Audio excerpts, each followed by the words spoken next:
Thank you Jesus. हम हिंदी में पढ़ेंगे निर्गमन की पुस्तक 20 अध्याय 21 अध्याय। Ridalakasian Zorro Ledorian Zekiara et Orian से हम पढ़ेंगे निर्गमन की पुस्तक।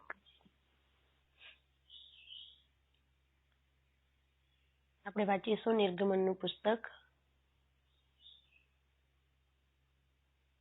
20 अध्याय 21 अध्याय 20 અને 21 અધ્યાય 20 બાઇબલમાંથી વાંચીશું 20 અને 21 10 अध्याय 20 अध्याय पहले वचन से पढ़ेंगे। तब परमेश्वर ने ये सब वचन कहे, मैं तेरा परमेश्वर यहोवा हूँ जो तुझे दासत्व के घर अर्थात मिस्र देश से निकाल लाया है। तू मुझे छोड़ दूसरों को ईश्वर करके न मानना, तो अपने लिए कोई मूर्ति खोद कर न बनाना, न किसी की प्रतिमा बनाना जो आकाश में या पृथ्वी पर या पृथ्वी के जल में है। तो उनको दंडवत न करना और न उनकी उपासना करना, क्योंकि मैं तेरा परमेश्वर यहोवा जलन रखने वाला परमेश्वर हूँ। और जो मुझसे बैर रखते हैं उनके बेटों पोतों और परपोतों को भी पितरों का दंड दिया करता है। और जो मुझसे प्रेम रखते और मेरी आज्ञाओं को मानते हैं उन हजारों पर करुणा किया करता हूँ। यहाँ पे एक बात ध्यान दो, ये जो लिखा है ना 10 आज्ञा, ये वो मूसा के साथ बात कर रहा है। वो इस्राएल के याकूब के साथ वो ऐसा बात नहीं किया है। ओके, अब्राहम के साथ नहीं किया है, इसहाक के साथ नहीं किया है। समझ में आ रहा है? वो स्पेशल कैरेक्टर अपने अंदरूनी एक गहरी गुण जो अभी तक उसने किसी को बताया नहीं, वो मूसा को बता रहा है। તમે અહીં જુઓ છો કે અહીં જે 10 આજ્ઞાઓ વિશેની જે વાતો છે તે મૂસા સાથે પરમેશ્વર પિતા કરે છે। તેમણે આ 10 આજ્ઞાઓ વિશે ઇબ્રાહિમ સાથે વાત નથી કરી, યાકૂબ સાથે વાત નથી કરી, ઈસહાક સાથે પણ આ વાતો તેમણે નથી કરી। આ જે વચનની જે ગહેરાઈની જે 10 આજ્ઞાઓની જે બાબતો છે તે બાબતો એ મૂસા સાથે ચર્ચા કરી રહ્યા છે પરમેશ્વર પિતા। ओके, तो परमेश्वर का जो डिपेंडेंसी है मूसा के ऊपर वो कितना प्यारा है। देखो તમે જોઈ શકો છો કે જે મૂસા ઉપર પરમેશ્વરની ડિપેન્ડન્સી છે એ કેટલી પ્યારી છે। निर्भर होना, નિર્ભર થવું, कैसा, हाँ, वो कैसा अपने अंदर की एक अच्छी बातों को वो मूसा को सुना रहा है। કેટલી સરસ સરસ જે સારી બાબતો છે તે મૂસાને સંભળાવી રહ્યા હતા। 10 आज्ञाओं में वो समझा रहा है। 10 આજ્ઞાઓ સમજાવી રહ્યા છે। देखिए, और कह रहा है मेरी आज्ञाओं को मानते हैं उन हजारों पर करुणा किया करता है। यानी वो अपनी पहचान दे रहा है ऐसा कि जो मुझसे प्रेम रखते और मेरी आज्ञाओं को मानते हैं उन हजारों पर करुणा किया करता हूँ। પરમેશ્વર અહીં સમજાવે છે કે જે મારી આજ્ઞાઓ પાળે છે એના ઉપર મારી કરુણા હું બનાવી રાખું છું। હું એમને જે મને તારા દેવ યહોવાનું નામ ओके। तो अपने परमेश्वर का नाम व्यर्थ न लेना, क्योंकि जो यहोवा का नाम व्यर्थ ले वह उसको निर्दोष न ठहराएगा। तो विश्राम दिन को पवित्र मानने के लिए स्मरण रखना। 6 दिन तो परिश्रम करके अपना सब काम काज करना, परंतु 7वां दिन तेरे परमेश्वर यहोवा के लिए विश्राम दिन है। उसमें न तो तू किसी भांति का काम काज करना, और न तेरा बेटा, न तेरी बेटी, न तेरा दास, न तेरी दासी, न तेरे पशु, न कोई परदेशी जो तेरे फाटकों के भीतर हो, क्योंकि 6 दिन में यहोवा ने आकाश और पृथ्वी और समुद्र और जो कुछ उनमें है सबको बनाया और 7वें दिन विश्राम किया। इस कारण यहोवा ने विश्राम दिन को आशीष दी और उसको पवित्र ठहराया। तो अपने पिता और अपनी माता के आदर करना, जिससे जो देश तेरा परमेश्वर यहोवा तुझे देता है उसमें तू बहुत दिन तक रहने पाए। तू खून न करना, तू व्यभिचार न करना, तू चोरी न करना, तू किसी के विरुद्ध झूठी साक्षी न देना, तू किसी के घर का लालच न करना, न तो किसी की स्त्री का लालच करना, और न किसी के दास दासी या बैल गदहे का, न किसी वस्तु का लालच करना। लोगों का भयभीत होना। 18 वचन से आगे सब लोग गर्जन और बिजली और नरसिंगे के शब्द सुनते और धुआं उठते हुए पर्वत को देखते रहे, और देख के कांप कर दूर खड़े हो गए। और वे मूसा से कहने लगे, तू ही हमसे बातें कर, तब तो हम सुन सकेंगे, परंतु परमेश्वर हमसे बातें न करे, ऐसा न हो कि हम मर जाए। मूसा ने लोगों से कहा, डरो मत, क्योंकि परमेश्वर इसलिए आया है कि तुम्हारी परीक्षा करे और उसका भय तुम्हारे मन में बना रहे कि तुम पाप न करो। और वे लोग दूर ही खड़े रहे, परंतु मूसा उस घोर अंधकार के समीप गया जहाँ परमेश्वर था। वेदी से संबंधित नियम 22 वचन से आगे। तब यहोवा ने मूसा से कहा, तो इस्राएलियों को मेरे ये वचन सुना, तुम लोगों ने आप ही देखा है कि मैंने तुम्हारे साथ आकाश से बातें की है। तुम मेरे साथ किसी को सम्मिलित न करना, अर्थात अपने लिए चांदी या सोने से देवताओं को न गढ़ लेना। मेरे लिए मिट्टी की एक वेदी बनाना और अपनी भेड़ बकरियों और गाय बैलों के होम बलि और मेल बलि को उस पर चढ़ाना। जहाँ जहाँ मैं अपने नाम का स्मरण कराऊं, वहाँ वहाँ मैं तुम्हें आशीष दूंगा। हालेलुया। और यदि तुम मेरे लिए देखो कितना प्यारा है परमेश्वर, वो कैसे रास्ते दे रहा है आशीष करने का। આશીર્વાદ આપવા માટે કેવા રસ્તા બનાવી રહ્યા છે પરમેશ્વર, તમે જોઈ શકો છો અહીં। और यदि तुम मेरे लिए पत्थरों की वेदी बनाओ तो तराशे हुए पत्थरों से न बनाना, क्योंकि जहाँ जहाँ तुमने उस पर अपना हथियार लगाया वहाँ तुम उसे अशुद्ध कर दोगे। और मेरी वेदी पर सीढ़ी से कभी न चढ़ना, कहीं ऐसा न हो कि तेरा तन उस पर नंगा देख पड़े।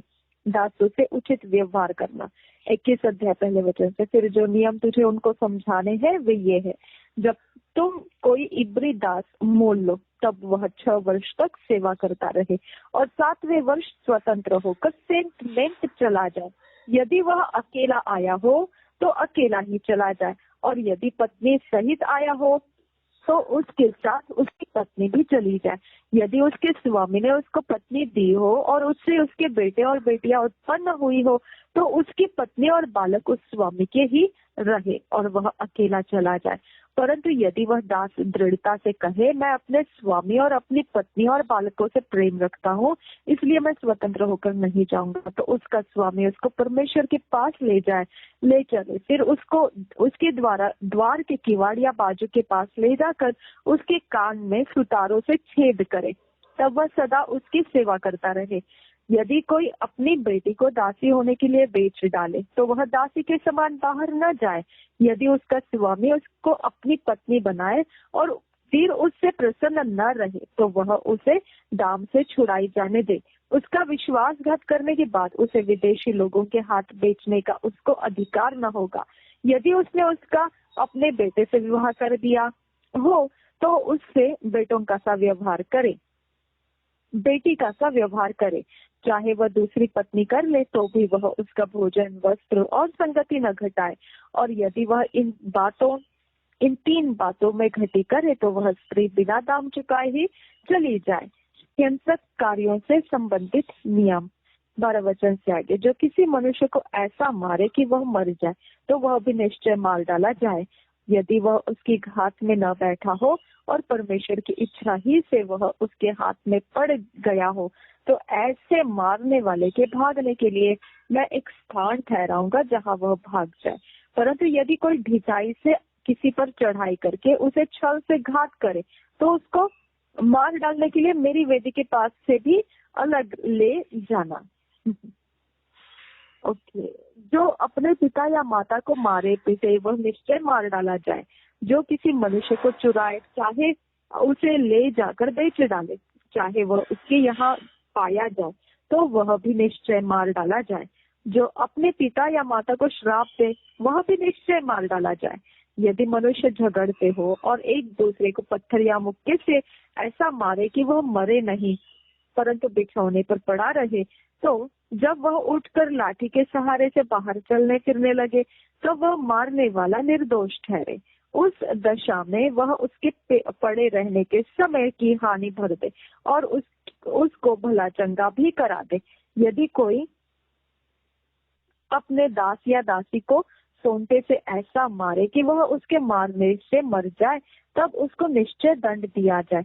परंतु यदि वह 1 दिन जीवित रहे तो उसके स्वामी को दंड न दिया जाए, क्योंकि वह दास उसका धन है। यदि मनुष्य आपस में मारपीट करके किसी गर्भिणी स्त्री को ऐसी चोट पहुंचाए कि उसका गर्भ गिर जाए तो परंतु और कुछ हानि न हो, तो मारने वाले से उतना दंड लिया जाए जितना उस स्त्री का पति पंच की सम्मति से ठहराए। परंतु यदि उसको और कुछ हानि पहुंचे तो प्राण के बदले प्राण का, और आंख के बदले आंख का, और दांत के बदले दांत का, और हाथ के बदले हाथ का, और पाँव के बदले पाँव का, और दांत के बदले दाग का, और घाव के बदले घाव का, और मार के बदले मार का दंड हो। ये वचन पढ़ते समय मुझे प्रॉफिट ह्यूबर्ट एंजल याद आ गए। उन्होंने कहा अगर ये व्यवस्था अभी भी चल रही होती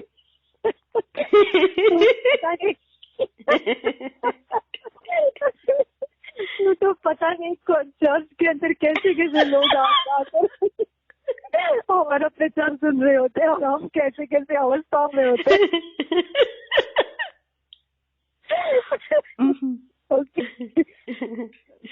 व्यवस्था नहीं है,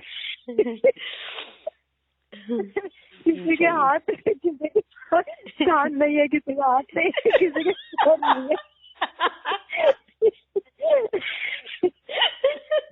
अच्छा हो गया, प्रभु ने हमको छुड़ाया ये व्यवस्था से। ओके, 26 वचन पढ़ेंगे। जब कोई अपने दास या दासी की आंख पर ऐसा मारे कि फूट जाए तो वह उसकी आंख के बदले उसे स्वतंत्र करके जाने दे, और यदि वह अपने दास या दासी को मार के उसका दांत तोड़ डाले तो वह उसके दांत के बदले उसे स्वतंत्र करके जाने दे। पशु की स्वामी का उत्तरदायित्व। 28 वचन से आगे पढ़ेंगे। यदि बैल किसी पुरुष या स्त्री को ऐसा सींग मारे कि वह मर जाए तो वह बैल निश्चय पथराव करके मार डाला जाए और उसका मांस खाया न जाए, परंतु बैल का स्वामी निर्दोष ठहरे। परंतु यदि उस बैल की पहले से सींग मारने की आदत पड़ी हो और उसके स्वामी ने जताए जाने पर भी उसको न बांध रखा हो और वह किसी पुरुष या स्त्री को मार डाले, तब तो उस बैल पर पथराव किया जाए।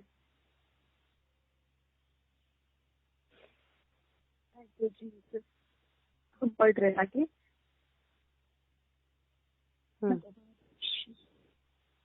फिल्टर का आवाज आएगा, टैंग टैंग टैंग।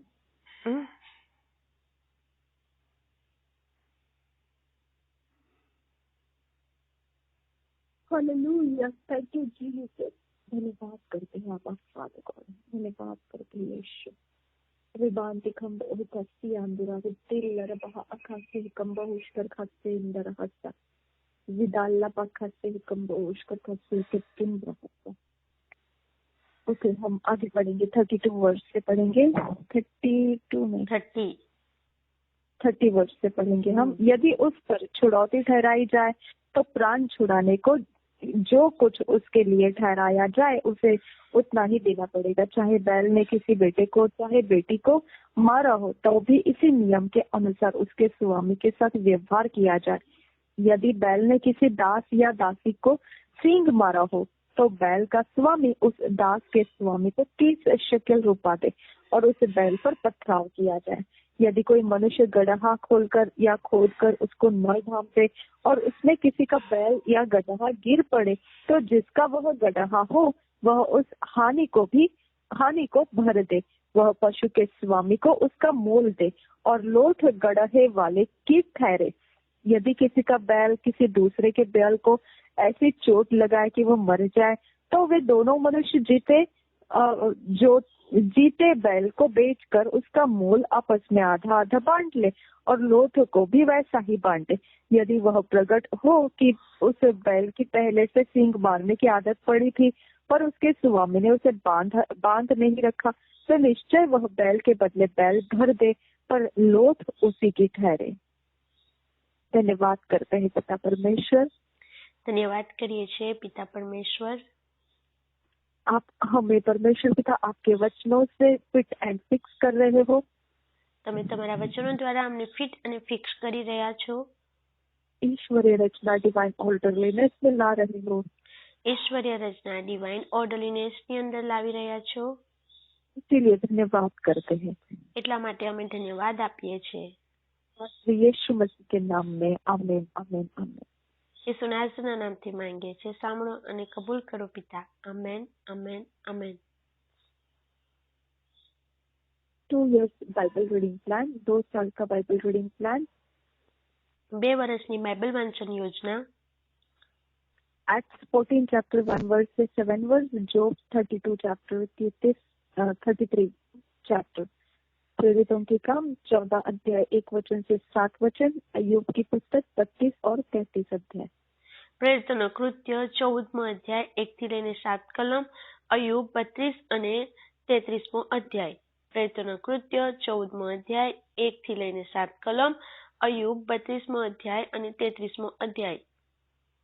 हम अकेले में, व्यक्तिगत समय में, पर्सनल टाइम में ये अध्याय को पढ़ने के फैसला रखे हैं।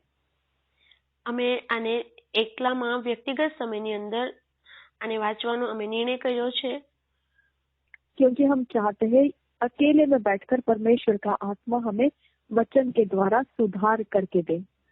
કારણ કે અમે ઈચ્છીએ છીએ કે એકલામાં બેસીને વ્યક્તિગત સમયની અંદર પવિત્ર આત્મા અમને આ વચનો દ્વારા શીખવે અને અમારી અંદર સુધાર કરે. अगर आप ऐसा नहीं अपने तरीके से इसे पढ़ना चाहते हैं, हम वैसे पढ़ सकते हैं।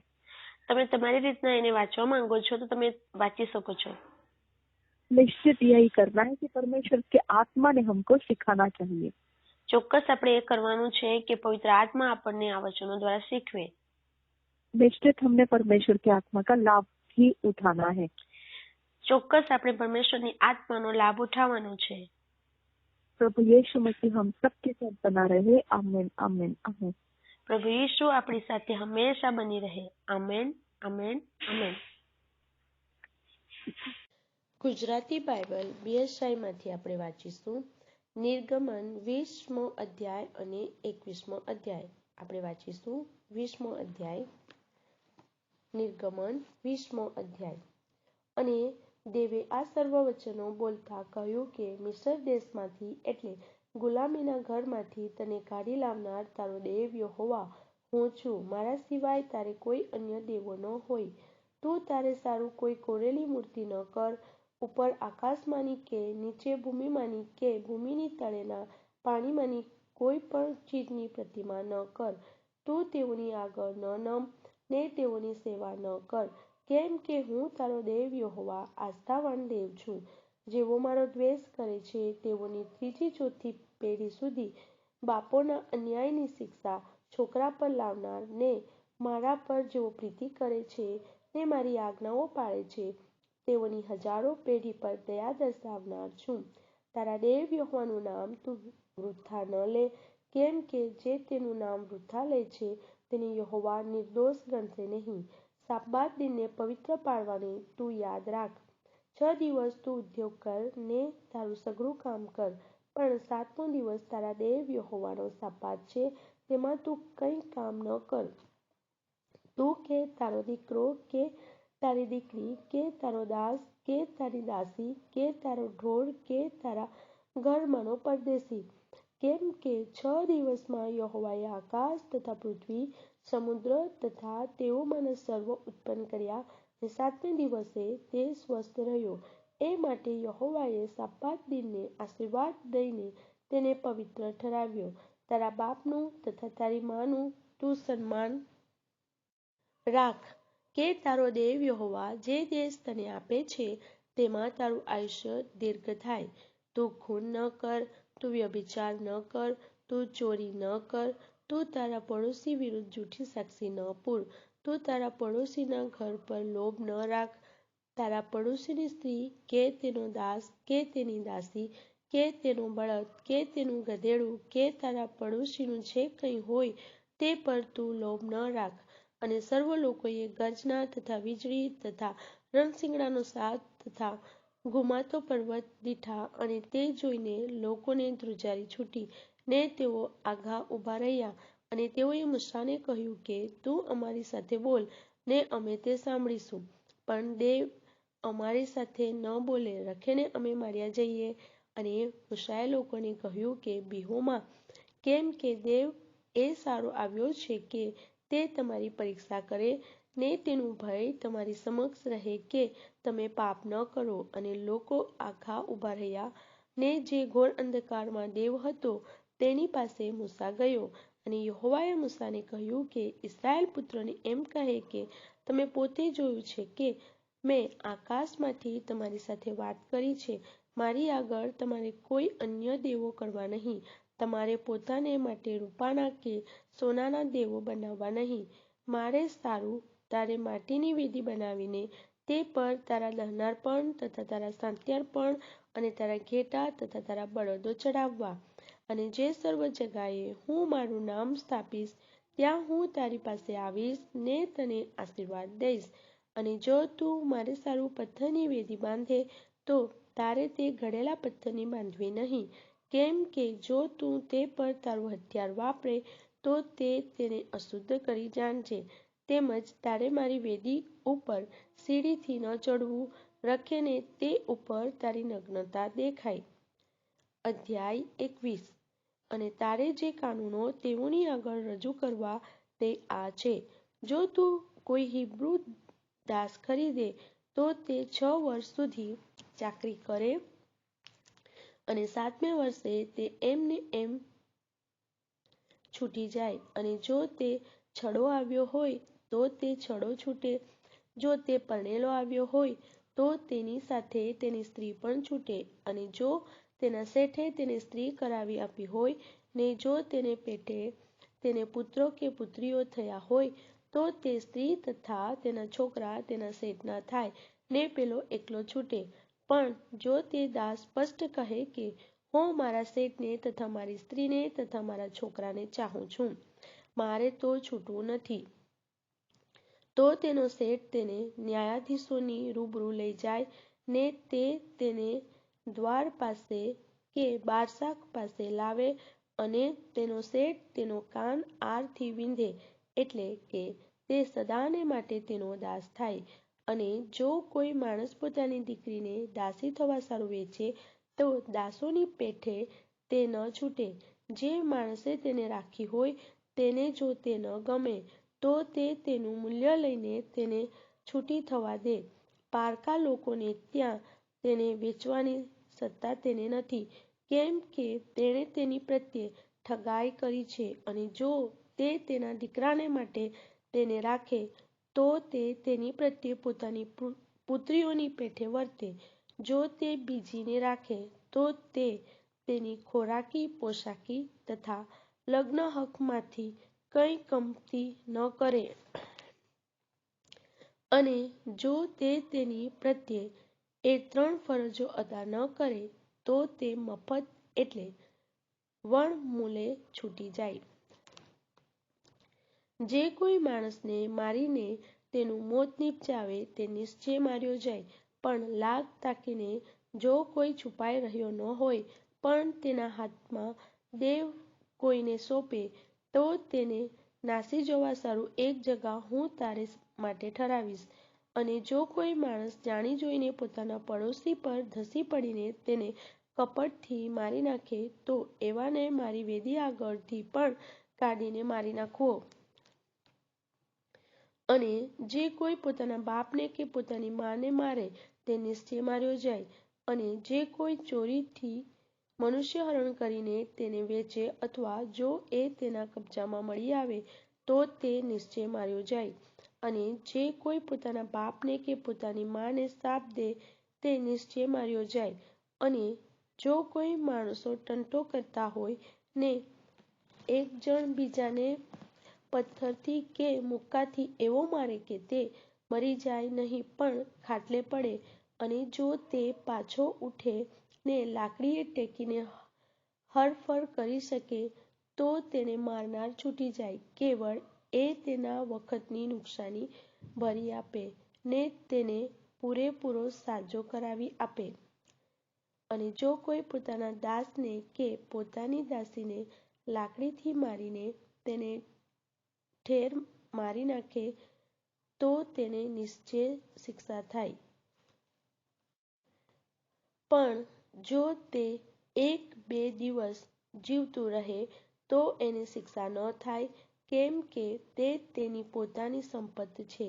અને જો માણસો એકબીજા સાથે લડતા કોઈ ગર્ભવતી સ્ત્રીને ઈજા કરે ને તેથી ગર્ભપાત નીપજે પણ પાછળથી બીજું કંઈ નુકસાન ન થાય, તો તે સ્ત્રીનો ધણી તેને માથે ઠરાવે એટલો દંડ તેને આપવો પડશે અને ન્યાયાધીશો ઠરાવે તે પ્રમાણે તે આપે.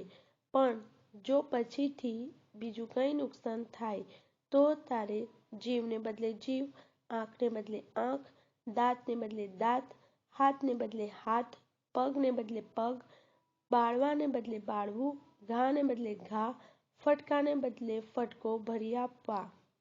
અને જો કોઈ માણસ પોતાના ચાકરને આંખ પર કે પોતાની ચાકડીને આંખ પર મારીને તે ફોડી નાખે, તો તેની આંખની ખાતર તે તેને છોડી દે.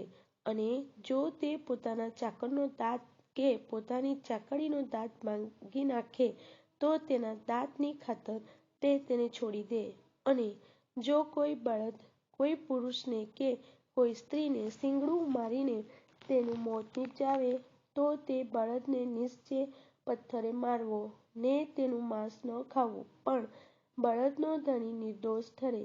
પણ જો તે બળદને પહેલાથી શીંગડું મારવાની ટેવ હોય ને તેના ધણીને તેની ખબર હોય, તેમ છતાં તેણે તેને કબજે રાખ્યો ન હોય ને તેથી તેણે કોઈ પુરુષનો અથવા સ્ત્રીનો જીવ લીધો હોય, તો તે બળદ પથ્થરે માર્યો જાય ને તેનો ધણી પણ માર્યો જાય. અને જો તેને માથે મૂલ્ય ઠરાવવામાં આવે, તો તેના જીવને સાટે જે મૂલ્ય તેને માથે ઠરાવવામાં આવે તે ભરી આપે. તેણે કોઈના દીકરાને શીંગડું માર્યું હોય કે કોઈની દીકરીને શીંગડું માર્યું હોય, તો પણ આ કાનૂન પ્રમાણે તેના પર અમલ કરવો. જો તે બળદ કોઈના ચાકરને કે કોઈની ચાકડીને શીંગડું મારે, તો તેનો ધણી તેમના શેઠને 30 શેકેલ રૂપું ભરી આપે ને તે બળદ પથ્થરે મરાય. અને જો કોઈ માણસ કોઈ ખાડો ખોદે અથવા જો કોઈ માણસ ખાડો ખોદીને તેને ઢાંકે નહીં ને તેમાં કોઈનો બળદ કે કોઈનું ગધેડું પડી જાય, તો ખાડાનો માલિક તેનું મૂલ્ય ભરી આપે. તે તેમના માલિકને પૈસા આપે ને મોયેલું જાનવર તેનું થાય. અને જો કોઈ માણસનો બળદ બીજાના બળદને મારી નાખે, તો તેઓ જીવતા બળદને વેચીને તેની કિંમત વહેંચી લે ને મોયેલાને પણ તેઓ વહેંચી લે. અથવા પોતાના બળદને અગાઉથી મારવાની ટેવ છે એવી ખબર તેના માલિકને હોવા છતાં જો તેણે તેને કબજે રાખ્યો ન હોય, તો તે બળદને બદલે બળદ નિશ્ચય આપે ને મોયેલું જાનવર તેનું